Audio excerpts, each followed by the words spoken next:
आप लोग को लगता होगा कि स्टीव जॉब्स ने आईपॉड को बनाया, बट ऐसा नहीं है। आईपॉड के असली इन्वेंटर थे टोनी फिडेल, जो अब एप्पल से अलग हो गए हैं। और अंदर के राज की बात मालूम है, नथिंग कंपनी में एक मेजर इन्वेस्टर बन चुके हैं टोनी फिडेल। देखते हैं आगे चल के कहानी में क्या आता है। लेकिन वहीं पर अगर मैं ओरिजिनल आईपॉड पे हूँ या फिर मैं ओरिजिनल आईफोन पर ही क्यों ना हूँ, उसको ये सोच के बनाया गया था कि आईपॉड के अंदर ये बटन लगाएंगे, उसी मॉडिफाई करके फोन को बेचेंगे। लेकिन ये चीज मार्केट में बिल्कुल नहीं चली जब तक स्टीव जॉब्स ने यहाँ पे टच स्क्रीन का एक प्रोटोटाइप नहीं देख लिया। फिर उन्हें जानबूझ के इस टच स्क्रीन वाले प्रोटोटाइप को बनाना पड़ी एक आईफोन यहाँ पे। और तो और बात कर, जो आईफोन का iOS है वो भी मैक ओएस पे यहाँ पे बेस्ड है। लेकिन आप लोग को एक राज की बात मालूम है कि यहाँ पे मैक ओएस iOS बहुत ही ज्यादा आइडेंटिकल हो चुके हैं इस समय। यहाँ तक कि अभी इस समय एप्पल सिलिकॉन वाले जो मैक आते हैं ना, वो आईफोन का एप्लीकेशन भी बिना किसी दिक्कत के यहाँ पे चला सकते हैं।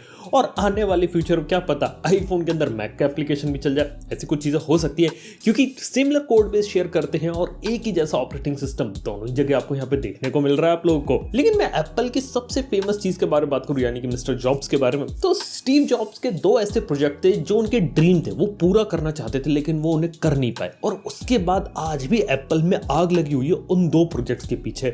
पहला प्रोजेक्ट था यहाँ पे एप्पल का खुद का टीवी। एप्पल का यहाँ पे टीवी वाला बॉक्स आता है, एप्पल टीवी बॉक्स कहते हैं। एक यहाँ पे Apple TV plus streaming service आती है, लेकिन एक exactly core centre of entertainment चाहते थे। वो चीज अभी देखा जाए तो अभी तक नहीं आई है। हालांकि एप्पल देखा तो one of the best displace बना रहा है, इसके साथ ही काफी अच्छा हार्डवेयर दे रहा है, सॉफ्टवेयर दे रहा है, बस सब चीजें मिलाकर अगर कोशिश करे तो बना सकता है। लेकिन ये प्रोजेक्ट अभी उन्होंने थोड़ा पीछे से रख दिया। लेकिन एक प्रोजेक्ट जो सबसे ज्यादा इंपॉर्टेंट है एप्पल के लिए इस समय, वो है, पता है क्या है? वो है एप्पल की खुद की कार बनाना। बहुत सारे मीम बनेंगे, लेकिन एग्जैक्टली बात की जाए तो यहाँ पे इस कार को बनाने के लिए फोर्ड के इंजीनियर, टेस्ला के इंजीनियर, मर्सिडीज के इंजीनियर, दुनिया की बड़ी बड़ी कंपनी से उठा के लोगों को अपने अंदर ला रही है। और एप्पल अपनी खुद की कार यहाँ पे बनाना चाहती है। इवन पिछले कुछ समय पहले न्यूज निकल के आई थी कि यहाँ पे हुंडई और किया के साथ ये लोग यहाँ पे काम कर रहे हैं और वो उनकी कार यहाँ पे बनाएंगे। लेकिन जैसी रिपोर्ट पब्लिक में वैसी एप्पल ने अपनी डील कैंसिल कर दी और अब एप्पल सोच रहा है कि खुद की पूरी कार बनाई जाए और एक प्रॉपर इलेक्ट्रिक कार होगी और पूरी स्मार्ट कार होगी जैसे दुनिया ने अभी नहीं देखी होगी। लेकिन यहाँ पे बात करते तो उसका डायरेक्ट कंपटीशन होगा टेस्ला से। और क्या आप लोग को मालूम है, कुछ साल पहले तक टेस्ला की स्थिति इतनी अच्छी नहीं थी। यहाँ पे इलॉन मस्क टेस्ला को बेचने के लिए एप्पल के पास गए थे। टिम कुक ने वहां मना कर दिया था कि हमें टेस्ला खरीदने में कोई इंटरेस्ट नहीं है, अपनी कार खुद बना लेंगे। लग रहा है यार टिम कुक का डिसीजन थोड़ा गलत हो गया। अगर उस समय टेस्ला आ जाती तो शायद कहानी अलग होती यहाँ पे एप्पल कार की। खैर, दोनों ही कहानी अपने आप चल रही, देखते हैं फ्यूचर में एप्पल वर्सेस टेस्ला क्या होता है इधर। इसके साथ ही बात करें तो एप्पल अपने पोर्ट्स हटाने के लिए काफी ज्यादा फेमस है। लेकिन लग रहा है कि इस बार एप्पल का लाइटनिंग पोर्ट हटा के USB Type-C आ जाएगा, क्योंकि यूरोपियन कमीशन ने बोला है कि यहाँ पे एक ही चार्जिंग का स्टैंडर्ड होना चाहिए। और यहाँ पे वो लोग क्या कर रहे हैं कि 2025 तक यहाँ पे Type-C मैंडेट कर रहा है, कोई भी फोन यहाँ पे लॉन्च होगा। और एप्पल वालों को इस चीज को फॉलो करते हुए खुद का एक Type-C वाला एक आईफोन यहाँ पे निकालना पड़ेगा। अभी तक बात की जाए तो आईफोन 15 के बारे में रूमर चल रहा है कि इसको वो टेस्ट कर रहे हैं, लेकिन एप्पल को जहां तक मैं जानता हूं वो अपने ईगो के आगे किसी की नहीं सुनते। अगर उनको कोई बोलेगा कि USB Type-C डाल के दो, एप्पल पता क्या करेगी? यहाँ पे Type-C पोर्ट तो छोड़ो, लाइटनिंग को भी हटा देगी, बोलेगी हम तो वायरलेस चार्जिंग देंगे। अब देख लो, अब ऐसे चार्ज कर लो फोन और स्टैंडर्ड है वायरलेस चार्जिंग। अब बताओ, इस तरीके के लूप होल यहाँ पे ढूंढते हैं। यहाँ तक कि एप्पल के ऊपर जब हेडफोन जैक और चार्जर हटाने के लिए जब फाइन लगाया गया ना, तो यहाँ पे एप्पल वालों ने फाइन भी भर देते पूरा, क्योंकि उन्हें मालूम है कि एक्सेसरी वाले से बहुत कमा सकते हैं। एक राज की बात हो, हेडफोन जैक हटाया तो हटाया, उसके एक्सेसरी बेच के $6.5 बिलियन कमा ली उसने। ये इतना बड़ा अमाउंट हो जाता है कि जितनी कंपनी अपने सालों में नहीं कमा पाती इतना। यस, एप्पल ऐसी कंपनी है, पैसे के पीछे वो किसी के नहीं सुनते। ये भी एक सीक्रेट है एप्पल का। और मैं अपना एक सीक्रेट बताऊं आप लोगों को, यहाँ पर एक लाल रंग का बटन होता है, उसको अगर आप दबा दोगे ना तो वो ग्रे हो जाएगा, और साथ में घंटी भी दबा दोगे ना तो नोटिफिकेशन भी आ जाता है। राज की बात है, किसी को बताना मत इधर। लेकिन एक और राज की बात यहाँ पे मुझसे लोग पूछे कि एप्पल वाले आखिर कौन सी कंपनी का सेंसर यूज करते हैं। यानी कि मार्केट में सोनी, सैमसंग, ओमनीविजन इन सब के सेंसर चलते लेते, लेकिन एप्पल वाले क्या यूज करते हैं? वेल, एप्पल वाले यहाँ पे सोनी के साथ काम करते हैं। सोनी के साथ मिलके एक कस्टम इमेज सेंसर बनाते हैं। कस्टम इमेज सेंसर एप्पल वाले सालों से बना रहे हैं। एंड्रॉइड वाली कंपनियां आज के समय बनाने लगे। कोई BBK वाला आता है, यहाँ पे काम करता है, सोनी के साथ नया IMX766 निकल जाता है, तो कोई यहाँ पे काम करता है सैमसंग के साथ, तो GN में एक नया सेंसर निकल जाता है। इस तरीके से आज के समय सेंसर बनता है मोबाइल फोन में। लेकिन आईफोन के अंदर खास बात है कि कस्टमाइज इमेज सेंसर होता है, जो उनके ISP हर एक चीज के साथ अच्छे तरीके से कंपेटेबल होता है। और राज की बात है कि आईफोन 14 में इस बार 48 मेगापिक्सल का सेंसर आएगा, और ये वो कोई पुराना इमेज सेंसर नहीं होगा, बिल्कुल एक नया इमेज सेंसर होगा जिसकी बिट डेप्थ, कलर एक्यूरेसी बहुत ही जबरदस्त होगी। यहाँ तक कि इसके अंदर आप 8K वीडियो रिकॉर्डिंग कर पाएंगे। लेकिन यहाँ पे वीडियो रिकॉर्डिंग से एक बात यहाँ पे याद आई कि क्या आप लोग को मालूम है कि आईफोन ही यहाँ पे एक ऐसा फोन है जो कि यहाँ पे डॉल्बी विजन के अंदर वीडियो रिकॉर्ड कर सकता है। दूसरे किसी भी एंड्रॉइड फोन में वीडियो रिकॉर्डिंग डॉल्बी विजन का फीचर नहीं आता इधर। और तो और बात करें तो यहाँ पे आईफोन अपनी अपडेट्स के लिए जाना आता है। लोग कहते हैं ना कि 5 साल तक आपको एंड्रॉइड का अपडेट मिलेगा, ये मिलेगा, वो मिलेगा, लेकिन अंदर की बात ये कि यहाँ पे कई बार आईफोन के अंदर हार्डवेयर होने के बावजूद भी उसमें फीचर्स की कमी कर दी जाती है। मतलब एक बात बताओ, जब भी एक नया आईफोन आता है हमेशा 1-2 फीचर हाईलाइट किए जाते हैं और वो कोई सी बड़ी चीज नहीं होती, उसे सॉफ्टवेयर से पुराने आईफोन में इंप्लीमेंट कर सकते हैं। लेकिन सिर्फ और सिर्फ लोगों एक नया आईफोन बेचने के लिए वो फीचर पुराने आईफोन के अंदर कभी लेकर नहीं आएंगे।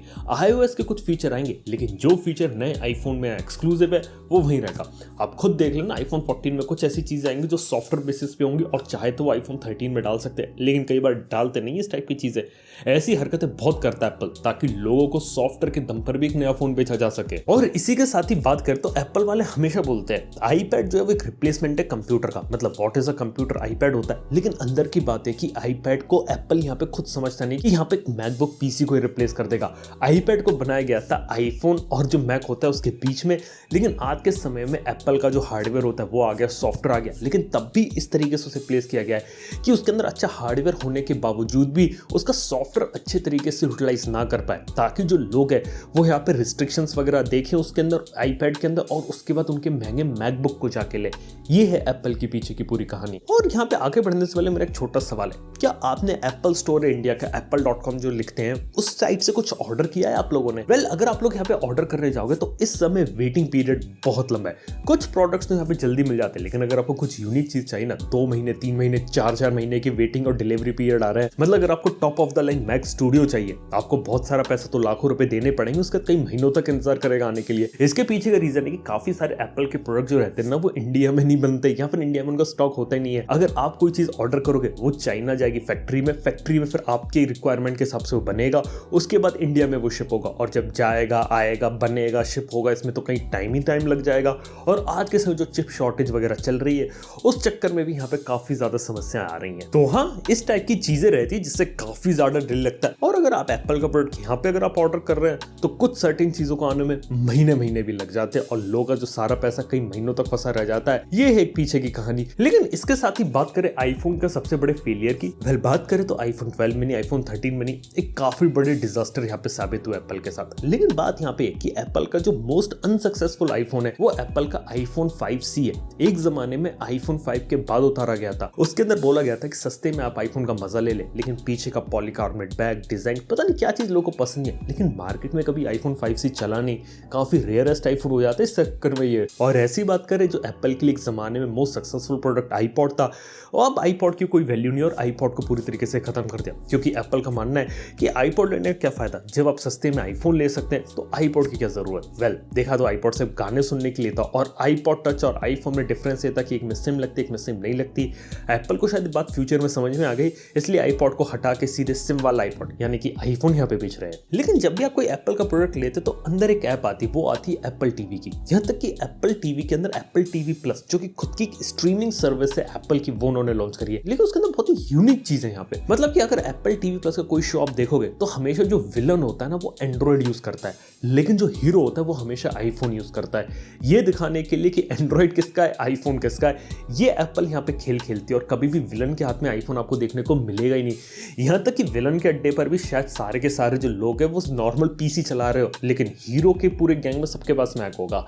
इस टाइप की कुछ चीजें यहाँ पे एप्पल के यहाँ पे देखने को मिल जाती हैं। कहने का मतलब कुल मिला के प्रोडक्ट प्लेसमेंट है और इनडायरेक्ट वे में मार्केटिंग कर रहे हैं एप्पल वाले अपने प्रोडक्ट्स की एप्पल टीवी प्लस सब्सक्रिप्शन के साथ। लेकिन इसी के साथ ही बात करते हैं, यहाँ पे हमेशा एप्पल का इकोसिस्टम की बहुत तारीफ होती है, लेकिन एप्पल ने जानबूझ के अपने इकोसिस्टम को ऐसा कठिन बना रखा है कि लोग उससे फ्रस्ट्रेट भी हो जाते हैं कभी कभी। वेल, यहाँ पे बात किया तो एंड्रॉइड में डेटा ट्रांसफर करना, एक कंप्यूटर के अंदर डेटा ट्रांसफर करना एप्पल यूजर्स के लिए बहुत ज्यादा सरदर्द हो जाता है, और ये सब सरदर्द जानबूझ के सिर्फ इसलिए क्रिएट किया जाता है कि एक यूजर को सबसे अच्छी ईज ऑफ यूज चाहिए तो उसे एप्पल की खरीदना पड़ेगा, और अगर वो एप्पल इकोसिस्टम के बाहर निकल के कुछ करे तो उसे जबरदस्ती का सरदर्दों से परेशान करो यहाँ पे, ताकि फ्रस्ट्रेट होके बाद में वो एप्पल के ही प्रोडक्ट्स खरीद ले। इनडायरेक्ट वे में एप्पल इसका फायदा उठा के अपने प्रोडक्ट्स को यहाँ पे ज्यादा बेचती है। इसलिए आप खुद देखो, जैसे एप्पल वॉच सिर्फ आईफोन से यहाँ पे पेयर होती है, एयरपॉड्स की क्वालिटी सबसे अच्छी यहाँ पे आईफोन या एप्पल प्रोडक्ट के साथ ही निकलती है। ये कुछ चीजें यहाँ पे देखा है तो चल रही है इधर। इसी के साथ ही बात की है तो एप्पल इन दुनिया की कुछ चुनिंदा कंपनीज में से कि जहाँ पे एक महंगा आईफोन तो वो बेचते हैं, लेकिन कई बार उसको साफ करने के लिए जो कपड़ा होता है ना वो तो काफी ज्यादा महंगा बेचते हैं। यानी कि सिंपल से स्टैंड की कीमत भी यहाँ काफी ज्यादा होती है। सिंपल सी कहानी ये है कि एप्पल यहाँ पे दो चीज दिखाना चाहती है। ये एक चीज तो यहाँ पे है कि कोई भी थोड़ा सा पैसा डाले तो एक एप्पल का प्रोडक्ट यहाँ पे जाके ले ले, लेकिन कुछ ऐसी चीजें निकाल के अपने आप को लग्जरियस कैटेगरी के अंदर डालते हैं कि वो एक लग्जरी ब्रांड है और अपने आप को top of the line most premium दिखाना चाहते हैं। लेकिन यहाँ पे काफी इंटरेस्टिंग चीज सामने आ जाती है, वो आ जाती है एप्पल स्टोर की। एप्पल स्टोर अपनी लग्जरीनेस, अपनी सफाई के लिए, अपने यूनिक एक्सपीरियंस के लिए जाने जाते हैं। लेकिन इंडिया में आपको सिर्फ थर्ड पार्टी एप्पल स्टोर है जो कि बाहर के एप्पल स्टोर की कॉपी करके कोई रीसेलर यहाँ पे उसे बेच रहा है। लेकिन घबराने की कोई जरूरत नहीं है, इंडिया में इस साल के एंड तक एक आपको एप्पल स्टोर देखने को मिलेगा और कुछ जगह और फिजिकल एप्पल स्टोर खोले जाएंगे जो एप्पल यहाँ पे खुद चलाएगा, खुद बनाएगा और सबसे अच्छा जो एक्सपीरियंस होता है वो देखने को मिलेगा। बस कुछ ही महीनों का इंतजार है, वो चीज भी यहाँ पे आने वाली है। देखते आने वाले टाइम में क्या रहता है। बाकी आप लोग बताइए, आप लोगों को यहाँ पे कौन सा एप्पल का सीक्रेट सबसे ज्यादा पसंद आया, ये बात नीचे कमेंट करना ना भूलो। वीडियो पसंद है तो लाइक कर देना, चैनल को सब्सक्राइब कर देना। थैंक यू वीडियो देखने के लिए। नेक्स्ट वन में गुड बाय।